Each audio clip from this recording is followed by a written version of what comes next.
Good evening. Welcome to the Whatever You Want podcast, episode number 67. We welcome you with open arms. My name's John. I'm Anders. And I'm Zack. And let's get rich.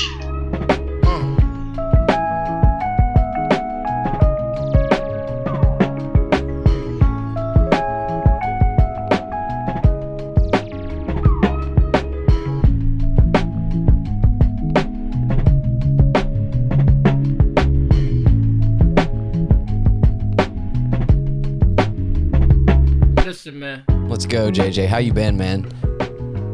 Been good. Yourself? I've been good. Dude, I'm bummed, though. I missed you. I was, not in Atlanta when you were. And you guys saw Narrowhead? Yes, we did. Did you have a good Memorial Day? Yeah. Well, Memorial Day, I was just in the car riding back. And then sleeping, I guess, when I got home. I was pretty tired. A lot of those holidays, like holiday weekends, a lot of the the actual holiday day are spent traveling. Yeah. Which is kind of unfortunate. There were definitely people lighting off fireworks, but I wasn't partaking. I had a job interview the next day. So I was taking it real easy on Monday. Did you get the job? They haven't sent me the written offer, but they gave me the verbal offer. Hey, so there you go. Yeah, you can hit the yay if you want, dude. Clap it up. Feels good. I don't think I told the Cool J's this. I mean, shit. Then by the time this episode comes out, I'll probably have another job. But there was a month period, Cool J's, or a little bit longer than that now. 2 months where your boy was jobless, taking little gigs on the side, casting a wide net, looking for stuff, much like Jim was not too long ago. Honestly, not even a fucking year ago. Playing the field. Right? Yeah, keeping your options open. Durs, what was the best moment about your Wednesday? Just what had you just soaring? My Wednesday. Leaving work early. Ooh. No wonder you're in a good mood. Yeah. In a good mood. I got paid today also, so that's actually better. Zach, best moment from today? Probably just making lunch and eating it. It was kind of it was a non-eventful day. I mean, lunch is tight. Or maybe I didn't want to be corny and be like, just now getting here. But I mean, this would be a pretty boring day if I hadn't have done this. So yeah, okay. I thought you were about to say making love, but you said making lunch. Lunch, dude. Making lunch at 2:30. Making love to your lunch. Yeah. Did you make anything good? I have all this leftover pasta that my friend Ben made, and he didn't want it, I guess, and I've just been putting a little bit on the pan with some olive oil, just fucking, and it's so good. It's just plain cooked pasta? It's pasta with broccolini and sausage and some crushed red pepper stuff, Okay. It's good. And cheese. Broccolini. He bought broccolini. I don't even know what that is. It looks what is it? It's long broccoli, basically. Yeah, it's like broccoli that you can cut into bean strips or whatever. It looks like a mix between broccoli and asparagus, kind of. Yeah, it's good. It is good. I think they call it Chinese broccoli, too. It attains flavor well. Or retains it. I don't know. Yeah. Chinese Wuhan broccoli. Yeah, Wuhan broccoli. What about you, man? What was your what was the best part of your day? Highlight, dude? Oh, your daily highlight. I would say, do y'all ever just laugh your ass off with a coworker, and it feels different than laughing with a sibling or somebody in a bar? You know what I mean? It's a different kind of laughter. Yeah, totally. Yeah. So me and a coworker just. Because it's usually about work, right? Yeah, yeah. Right. So, and not even really You're breaking code. You're laughing and you're this is crazy. We're laughing at work. We should be working, but we're fucking laughing, dude. And it's funny because you know how to be on the same page work-wise with this person, but when you can get on the same comedic page, it's a different kind of laugh. My coworker and I guess friend Jeff and I, we had a good minute of just hysteria. So that probably made my day. That's always nice. Yeah. Can I explain the situation? Sure, Yeah. please do. I didn't want to intrude. We're watching a huge oak tree get taken down professionally by this company. Mm-hmm. And I mean, there's like a crane, there's dudes swinging on like all the ropes and shit. Yeah. And underneath you have like the cleanup crew. You have like the dogs that like pick up all the shit and load it in a trailer and stuff. But people, you mean though, right? Yeah, but like the Right. less paid people. Just dogs. Continue, please. Oh, they're not even human. They're dogs. But no, he and I are talking about work, and I'm bitching about something. He's bitching about something. Yeah. And there's a girl on the crew of the cleanup crew of the big tree. Yeah, one of the dogs. And I'm such an idiot. We're making fun, bitching about work, digging up shit. And I just look up, and I've seen the girl, but I go, dude, is that girl even cute? And I don't know what it is, but he started laughing. I started laughing, and he was just like, that's where your mind went? I'm like, I guess. Right. In the situation, it's hilarious. And she's like, dude, she's got like a ball cap on, a T-shirt. Right, she's working. No, yeah, she's not trying to look cute. Right. And I think that's why Jeff was laughing, because he was like, you fucking idiot. And you're just like, is she even cute? How can we sexualize her while she's working? If she's not... This is such bullshit. Who hired this woman? Exactly. I can't even. God, who hired her? Is she even cute? Right. Yeah, right. I get it. It's bad. Ladies, bad. get into the blue collar trade work. Come on, let's go. I like that. So, Stay far away. It sucks. John, did you enjoy your weekend back in the A?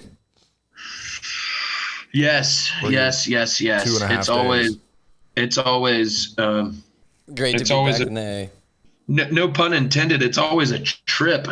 Yeah. Being back. Right. Because it's just quick. You see a million people, and then next thing you know, you're like, oh, I'm leaving again. Yeah. But no, it was great. Yeah, it was fun. I want to hear about Durz's list he's got going. Des, would you like to? How do I say this? Would you like to address the Cool J's and about your notes? So most of them are questions, and then I have my Yu-Gi-Oh options in case we play it. Wild. Anyway, and then I've got a couple topics that I thought of that I thought might be funny. But I mean, start wherever. The whole you being back in the A and us going to see Narrowhead, and just that was a really cool time. And I, wish he was there, obviously. But yeah, I don't know. I was just asking about that. That's one of them. Yeah, no, I mean, I think the Cool J's know the routine at this point. Going to neighbors and trying to eat a pizza at some point, and came back for one of my favorite bands and saw it with one of my favorite people. And yeah, I was gonna say to the Cool J's out there, if you have not looked up Narrowhead yet, they are how would you describe their music? It's funny. I try to, but I can never, I guess, accurately describe them to people because they're like, I don't want, huh? Right. But I've tried to say like a unorthodox, heavy shoegaze rhythmic. Yeah. Post. Right. All the buzzwords. Yeah, right. Wait, okay. I hear shoegaze all the time. What is that? Halloween rock. Halloween rock. So I was going to say, well, okay, I'm not going to genreize them. I don't know if that's a word, but put them in a genre necessarily. Genreize. Yeah, but I would say they're like a cross between Deftones, Chevelle, if you've ever heard of them.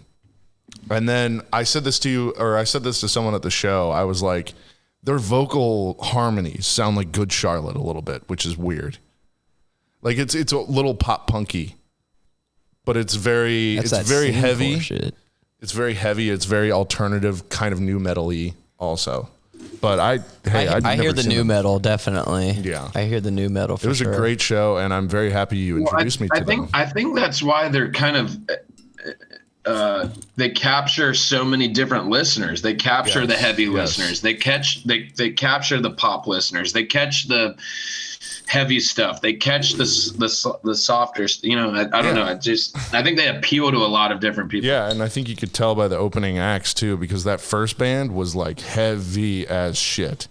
Yeah. And the second one was way more poppy and like songwriting oriented, that kind of thing with a singer, a little more punky, garagey too. But I remember, great show. I remember, and I wish I remembered who the artist was that said this, but they said this cool ass shit. They were like, if you try to like, as a band or an artist, try to catch a wave, like the way the music industry works, that song's just not going to come out during that wave. So you shouldn't chase any type of sound.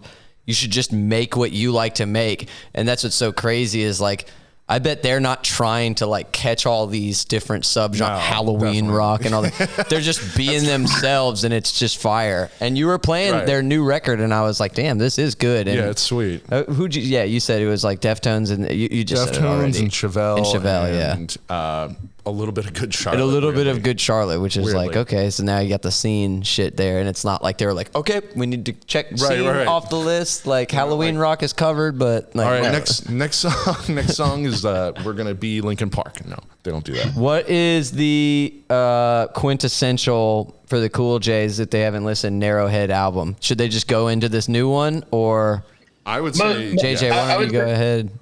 No, I would say most likely it definitely is their most like, corporately sounding, like it's their most accessible. So I never knew this guy's name, but he's the one that produced and mixed it and all that. It's like Sonny DePierto. He did like 9 Inch Nails. Oh, okay. Sonny Choppers. Which is like so cool. Yeah, right. So they paid like a boatload of money to go to LA and have this guy like make it fucking sick. Yeah, it's their most like commercially viable album. Right. I would say. Yeah. So and I mean they're still young. Zach, I think something that you were sniffing towards that you were getting close to is like you said the music industry. This is just my opinion. I don't know if this is fact or opinion, but like it surely isn't what it was 5 years ago, 10 years ago. The appeal to kids and consumers these days of rock bands has been the lowest it's ever fucking been. Correct. I've heard a lot of commentary on this. Bro, for a 5-piece from Houston, Texas to be playing that music. Like, yeah, right. And to be like selling out shows and on like they've gone East and West Coast tour for this album. I mean, that alone shows that like at least people who recognize and are in tune with the band sound know what the fuck's going on. I agree. It's encouraging, like in a way, even though you're right, it is the lowest commercially it's been. Like all these newer bands that I'm like discovering. Look at their record labels. Like I said about the industry before, like I think Sony owns a bunch of the indie labels. Probably. Like Sub Pop. Yeah, it's like they're pushed down. Like the bigger companies are they've been redefining rock, as JJ's been saying, for like a decade and even more so half a decade. Just kind of turning rock into Imagine Dragons, and nothing against. I've probably put them as garbage or something like that. I have, for sure. I was listening to episode 65, which is out now, but by the time you guys listen to this, obviously, but like, we've been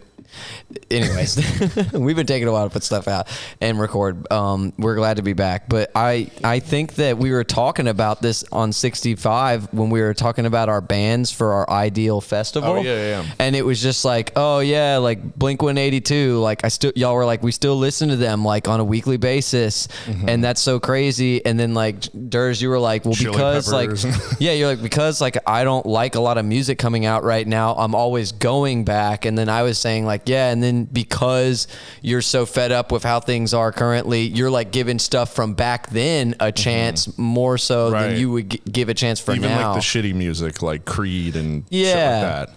And so like nice shades. I think that's the crazy thing about shit is like fucking bands eventually, if they pop off, like their older discography will get more attention. Right. But that's true. So like we may look back, you know, that's the crazy thing about these fucking, when they call them like the waves thing that I was talking about before. It's like, yeah, shit like does blow up and get hyped up. But then like JJ said, there's always like a core fan base that just like likes good music, like, you know, heads and shit like that. So musical artists out there, take advice from us who know what we're talking about and don't ride the wave. Don't make a song in a style or a genre because it's popular. Make what you want and hopefully people will gravitate towards it. Yeah, like literally don't listen to us. Just do you. Sorry. Go ahead. Hey, Durs, his name was Sonny DePerry. Okay. He did 9 Inch Nails and My Bloody Valentine. Ah, cool. Two great, I mean, early 9 Inch Nails, I'm sure, because Trent Reznor does all of it now. All bangers. But the great albums, I'm sure. I want to see who else. Sonny DePerry. Sonny DePerry? Dude, what kind of name is that, man? It sounds very Italian. Yeah. Sonny DePerry. Oh. Italian, dude. Oh! So another thing on my list is, this is kind of stupid, but have you ever heard anyone say thank you much? Oh, I've been doing it for so long. Instead of like now. thank you very much? Yeah. I heard somebody do it when I was in middle school. Fucking loved it and like recently started incorporating it. Yeah, thank you much. It's so weird sounding to me. Like exactly. Like thanks so much. That's what I would say. Hey, you know how I say thank you much? Yeah. How? Thank you? You don't. I say it like this. I say it like this. Appreciate it. Oh yeah. That I was gonna get towards that because I find myself not saying thank you anymore. What about appreciate Just going, you? Appreciate it. Or appreciate you? Yeah, appreciate you. That's like nicer than it, but Appreciate like ya. yeah. Appreciate you. That's in between.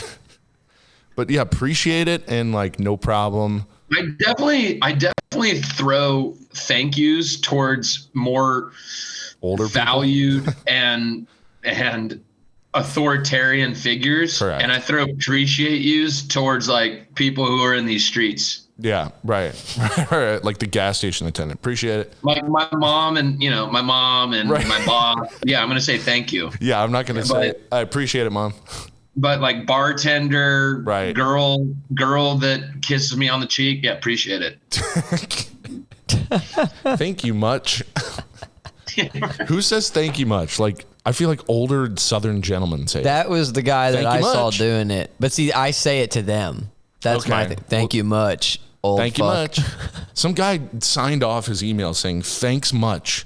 That's just I was thanks like, that is much. that is wrong. Maybe he was doing like a Crystalia with the so much, dude. Yeah, thank so much. Yeah, thanks much, dude. I don't know. That I saw that the other day Thanks in an email. I was just like, much, dude. yeah, that's a weird thing to me. I don't know why. Just it feels like it's missing words. Zack Mountcastle, attention Cool J's. He said he received a question from Cool J Tucker Knight. Oh wait. Yeah, I'll read it. Let me read it. Time for a question. All right, so we got a good amount of Cool J questions, and we're gonna hit them all, which is really exciting. But first, we're gonna start with Tucker Knight. I don't think he's asked too many questions. Oh yeah, he's asked here. one or two maybe. But this is awesome that we're building up a rapport for a lot of our Cool J's and getting more stuff from them because I think this is a pretty cool question. Okay. All right, JJ, ready for this? Durs, here we go. Yep. TK asks, I want to hear the boys' morning routine because I don't know if many people wake up at 5 just to chill before work. I wrote exactly what he said. Does that mean he wakes up at 5 just to chill? I think he thinks that we do. Huh. No. I mean, if I'm doing that, I can say, Well, TK, I would go to fucking Chick-fil-A and get a biscuit, probably. Is Chick-fil-A even open at 5 a.m.? Oh, yeah. Oh, okay. 5:30 or something like that. Okay, all right. So, like, if I'm up that's something I would do. I'd be like, well, I'm fucking up. Don't have to go to work for a while. Might as well get a spicy biscuit since I'm fucking up, dude. Oh man, spicy biscuit at 6 a.m. And I put American cheese on it. And yeah. Okay, so what's your actual morning routine then? Fucking get the hell up and go as fast as fuck to work. That's exactly mine. But if I have put time, on clothes and go. If I have time to chill, yeah, it's like eat the biscuit, watch the television, listen to some shit, you know. The most time I ever give myself in the morning is enough to take a shower and make a coffee and like grab a banana and go. I don't like being up. I don't like waking up. So I give myself as little time. I do sometimes wake up and curse because I'm another day. Yes. Well, it's more another work day, but yeah, it's what you have to do, what you're waking up to. Exactly. Not existence. I don't do that on the weekend. That's for sure. What's your morning routine, John? Mine is my alarm. So it's kind of funny, dude. Now that I'm in this like job that's more so like a career, I kind of it doesn't waver much. So my alarm just about every single day is going off at 4:50. Ouch. I usually snooze that till about 5:10. God, that hurts to hear. First thing I do every fucking morning. First thing I do is rip a piss. And I mean, yeah. Well, facts. Let's go. And I'm still asleep while ripping. Who's not? Who's not, dude? I love that. Still asleep mid rip. Sleep rip, dude. Something that I've actually, this is gonna sound really adult and lame of me, but something I've sleep rip. Or something I've kind of gotten good at is the night before, like outside of my bedroom, like having keys, wallet, hat, watch, everything in like a pile, dude. Yeah. So I don't have to go around trying to find a million things. Right. I get it all together the night before. Night before, yeah. Strategy. Because at 5 in the fucking morning, the last thing I want to do is where's my fucking sucking cock sucking fucking. So yeah, I hear you, bro. No, but that's really it. And dude, do you make breakfast and shit or no? No shower. Shower. That's what I was gonna say. None of us said shower in the morning. Bro. I shower at night. I know, but like. I work outside in South Georgia. But have you ever woke up like, because see, here's the one thing I'll say. Have you ever woke so fucking hungover that you're like, I should shower a little bit of this. Just wash this whiskey off my body. Like I'm covered in fucking toxic waste right now. But Tuck, just to wrap it up very simply, it's usually wake up, rip a piss, fumble around with some shit. Yeah. Dude, I'm usually out the door, no lie, 15 minutes. So you don't make breakfast? No. Okay. So you're still going fast, but you're just not in a rush because you're not running late? Well, dude, your mind, when you walk outside at 5:10, 5:15 in the morning. There's coyotes outside. Dude, there's nothing going on. So there's nothing. Dude, half the way to work, I'm still fucking like zonked. Not thinking. Mm-hmm. You're driving like the piss just slipped, dude. I've got my eyes closed, cool. Yeah, you just slipped, dude. Pissing on the way to work. Oh, now I'll tell you. I don't know if this is like open your eyes at the red lights. You like wake up while you're stopped. You're like, oh my god, I'm driving. It's kind of funny. It's kind of funny. My morning routine actually starts when I get to work. That's when I get the coffee. That's when I unlock my shed with all my tools in it. See, you be getting the coffee at work. All right. What? Do you get coffee at work? Oh my god, and dude! Food? Yeah, but dude, I drink 12 ounces routine. Yeah, I drink 12 ounces of water before that first sip of coffee. Nice. At the office. That's smart. Without even thinking, dude. I literally take a fucking. I go. Nice. I like that. Because there's some study that the caffeine doesn't hit you as strong if you don't have water first. Oh, really? Yeah. I've also heard that eating an apple will wake you up more Yeah, I mean, any fruit, I don't know probably. if that's fucking true, but it doesn't do that for me. Anyways, that's really it. Do it for you. And then to wrap up my morning routine by about 10 a.m., no lie, most mornings, I've had 4 cups of coffee. Oof. Sweating your balls off too. Every single day. What is this, like a small little styrofoam cup or something? It's not small. It's 12 ounces probably. Damn, that's a lot. Straight up coffee. When your alarm goes off at 4:50 every single day. I would be doing the same thing, dude. Dude, Right. you don't drink energy drinks? You don't drink Gatorades? Fuck that. I'll have do a sugar-free. I'll have a sugar-free Red Bull like on a drinking day, but like not really like at work. Vitamin water? Are you guys drinking the BioLite if you're super fucked over? Sometimes I put those powders in, like the liquid IVs or Liquid whatever. IV powder in the water.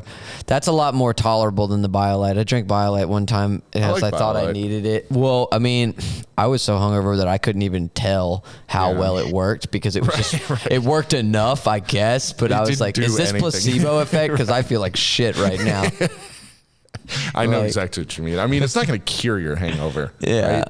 Like, okay. But real quick Oh, yeah, though, I was sure. gonna ask y'all when like this is kind of like a memory from my childhood, but you guys love sports. So when a team you fucking dig, example's sake, Falcons losing a really big game.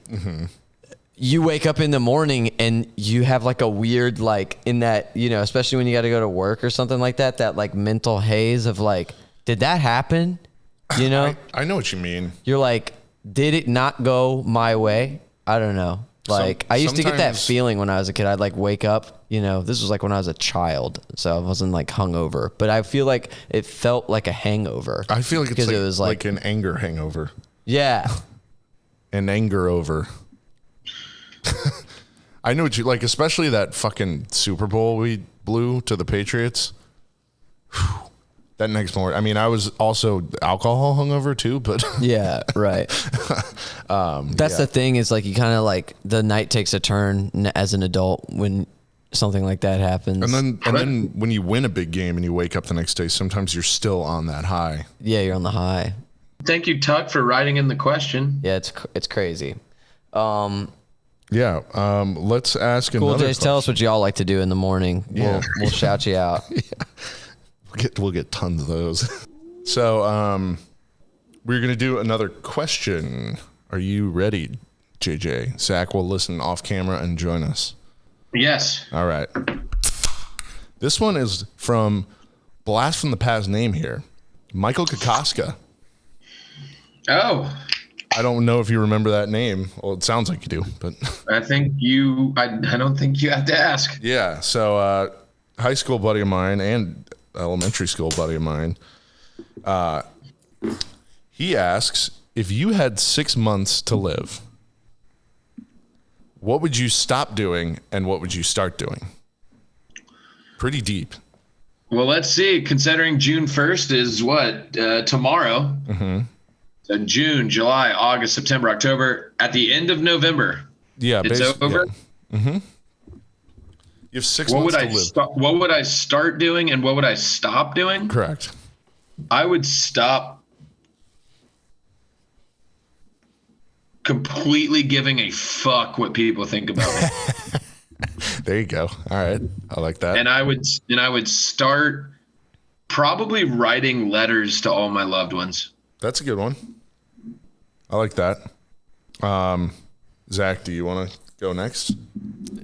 You kept that pretty short. The and answer sweet, so. from JJ is good. Yeah, that was very good. I mean, Dude, Michael, dude. Who the fuck are you, dude? Asking me that He's shit, actually, dude. I don't know you, dude. You gonna ask me some shit like that? Really, dude? He's just a fun fact for you and for the Cool Jays. He, I think he moved to either Thailand or the Philippines and became a monk, and now he travels around and does meditation. Zach's Zach face. is like, oh shit.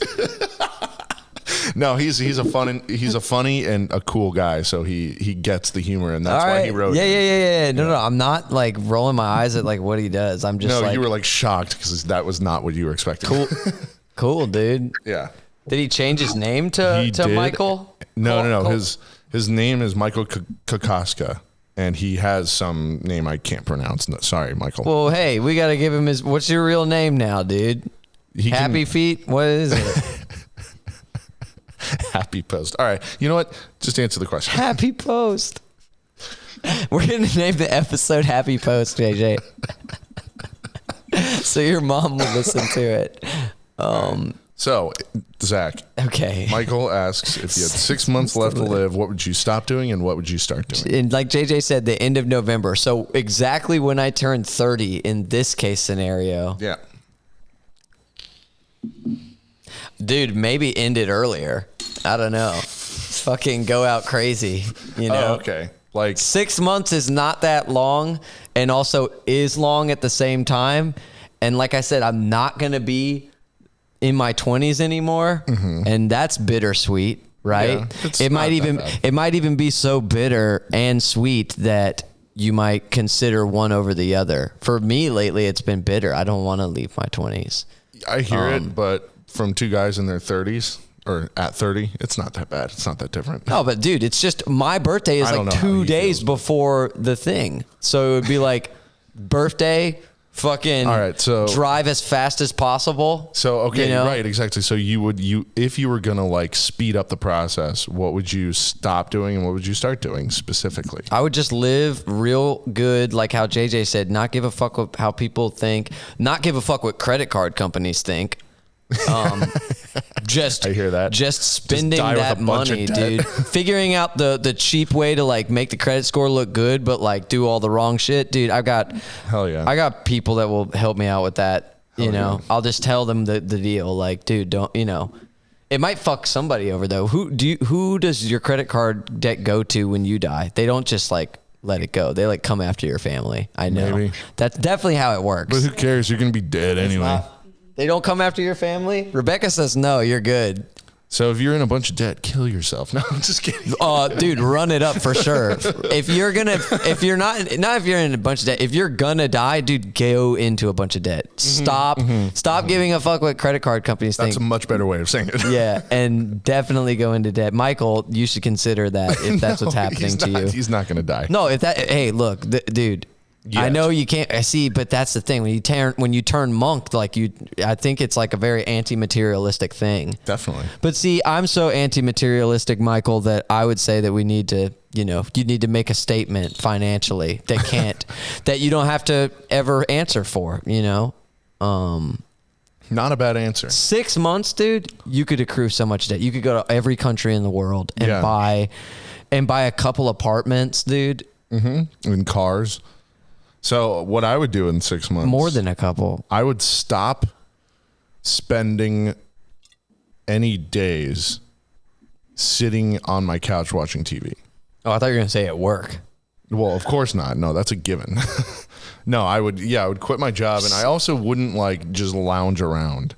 You wouldn't watch TV once. No, I would watch TV. You wouldn't sit on the couch once for the 6 months and watch TV. I'll have a TV day. I wouldn't take a whole day to just sit around, although I probably would. You probably watch some movies, dude. Because I would be out. What I would do is I would be out having the time of my life, traveling, spending time with family and friends, and probably doing a lot of drugs. If I'm being honest, I might start doing a bunch of heroin. I would act, I would do a bunch of cocaine, and I would do them both at the same time. Cocaine, heroin, ketamine, tripping every day. I would trip when I felt like it. Oh, those would be some hardcore trips, dude. You're gonna die. You're gonna die. Yeah. Might not be a good idea. Might be a good idea for Moondog 2 or fucking that movie Beach Bum. If they ever make a Beach Bum 2. All right. Well, that was a good question, Michael. Great question. Appreciate that. I kind of made it a little inappropriate at the end. It's all right. Don't worry. Dude, fuck it. Your life is over. All right. I'll let Zach ask this next one. All right. We got a question from Olivia Mountcastle and her wonderful boyfriend, Scott. I think both of them are having a great time in Wyoming. Oh, they're in Wyoming. Yeah, we love you guys. Wow. And shout out Wyoming. Shout out Liv and Scotty. Yeah.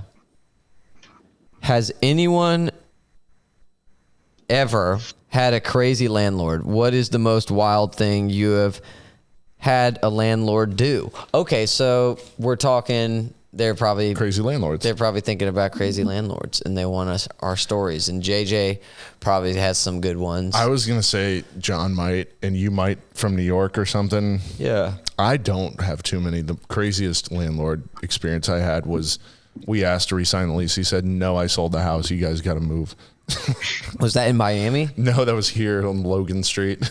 Oh, word. My first house I lived in. You had a complete shithole. You had other landlords though. After that, here you had a lot of Atlanta landlords. All fine though. That's fire. Yeah. Nice. You usually stuck around Grant Park, so yeah, that's cool. So that's mine. Chill. But I want to hear from both of y'all. Do y'all have any good landlord stories? I know you both shared a landlord. Well, yeah, Walt was the trip. So we could both speak to Walt. Give me some Walt stories real quick. First of all, rest in peace. I think he passed. I've got a quick Walt story. One time he was standing in our driveway and I said, "Walt, I like that shirt."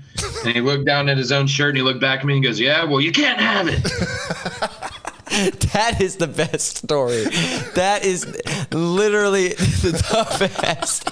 I'm so glad you told that story on the podcast. I was genuinely confused because I was like, that was a really neutral statement. Right, I like your shirt. I wasn't asking for it. Oh my God, Walt. Oh man. And then there were the days when Walt would just jiggle the front door and unlock it with his key and waltz right into our living room. Smoking a cigarette and holding a Milwaukee's Best. No, a Steel Reserve. Steel Reserve.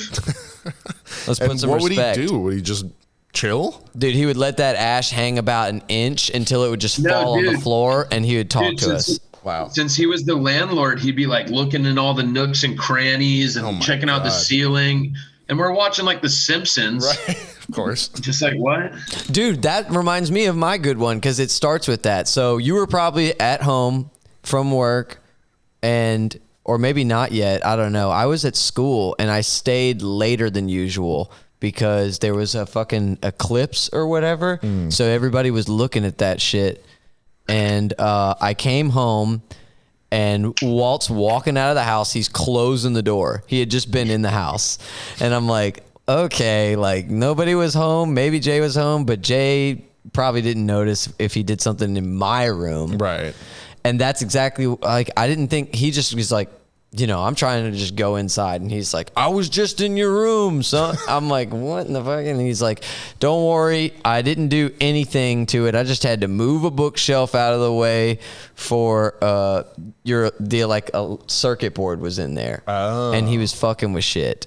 And sure, he was like, everything's fine. And I'm like, good, cool. And Sounds like he stole something.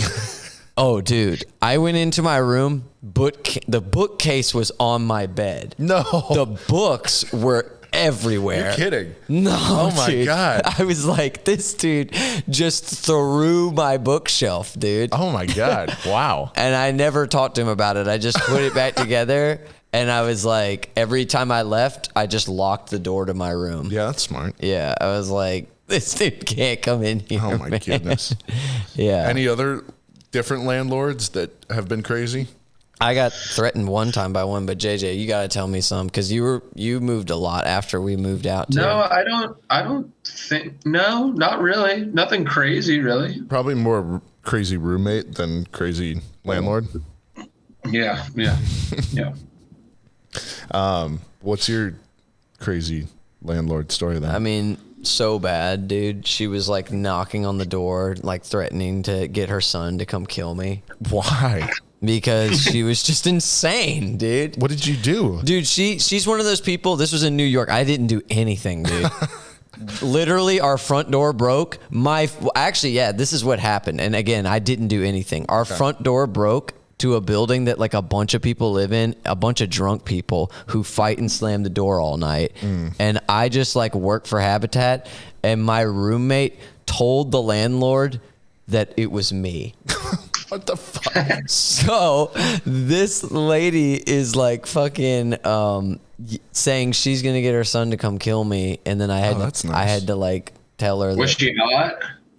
No, she's like an old woman from another country that was like really, really accented up. And like did have her sons around, and they were huge. They looked like Eastern Bloc, like Russian, Polish.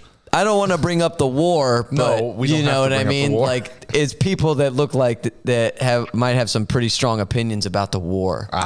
Okay, okay, and not like weird white American people that are like red versus blue fucking idiots or whatever. But okay. Well, because that war is really not our business, I feel like, but whatever. Some good stories there. And then yeah, she was crazy. She was, and then like, I don't know. She, like I said, in New York, you have like somebody else show you the place, and then you get the landlord after you sign the lease. The landlord doesn't show it to you. Yeah. Yeah, gotcha. Which is like, and like they try to like. That's pretty sneaky, pretty schemy. Everything's crazy. I don't know what those people make when they do that shit. All right, we'll ask one more question. How about that? This one is from Classic Cool J, Ryan Lee. He asks, I don't know if you've answered this before, but would any of us go skydiving? He's done it twice with no fear, all in caps. So, would any of you go skydiving? Dude, it's funny. Sorry, my fucking mouth isn't working. Hello, Ryan. Thank you for asking. I am rewatching Band of Brothers currently about the 101st Airborne Division in World War II. Nice. Paratroopers. Right. Good show. As they're going through training and stuff, I went through that in my head. I thought, could I ever do that? And I really don't think I could, man. Yeah, I really don't. Pretty terrifying.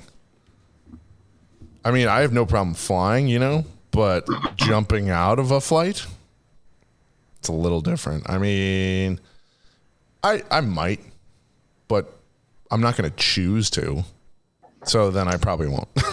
I think if you want to do it, you will. You should. It's like you should, you should face the challenge, and then it'll help you get over it, Nice. And that, to me, is the important thing with wanting to do crazy stuff. Well, so like some people are like, I don't want to skydive because they just they genuinely don't. Maybe I'm just a coward then. People with roller coaster fear is something I like to think of with the skydiving. Yeah. But like it's the same thing, right? Like we factor in the risk as humans. Like getting on a plane itself is dangerous. Like you could fall out of the sky.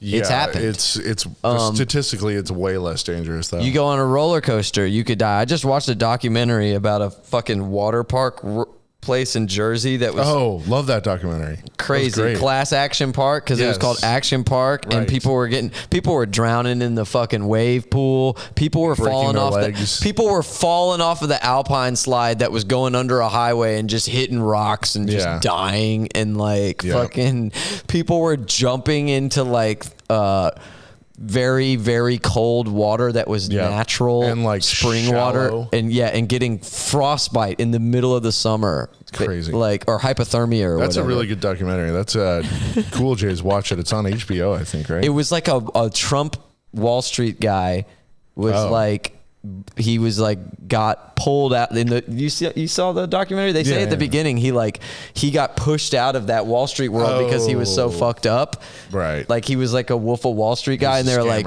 you're gonna go to prison, and he just goes to Jersey and buys all this land, and then through his friend that didn't get in trouble in Wall Street, would always have angel investors. That's right. To dude, it was so fucked. It's a good documentary. It's a good one. Yeah. That is about all. That's all the questions we got. Unless consider risk. Don't go on a sketchy skydive. Do a real classy skydive. Yeah, and obviously, unless you're a pro, go with a guide and film it no matter what, because if something goes wrong, everybody's going to want to see that, I get. Well, not everybody, but I would. it needs to be seen. All right, dude. We've got some really good episodes coming up. Episode 68 and then episode 69. Hell yeah. What are we going to do for 69? Are we going to 69? Hell yeah. John's just going to watch. JJ's going to 69 on camera and we're going to fucking... John's just going to jerk off and watch. 69. All right. Hopefully that doesn't happen. All right, Cool Jays. Well, thanks for listening to episode 67. Download, rate, review, subscribe, do all the things. I am Anders. And I'm Zach. Thanks for doing the outro, Durs. Sure. And I'm John P.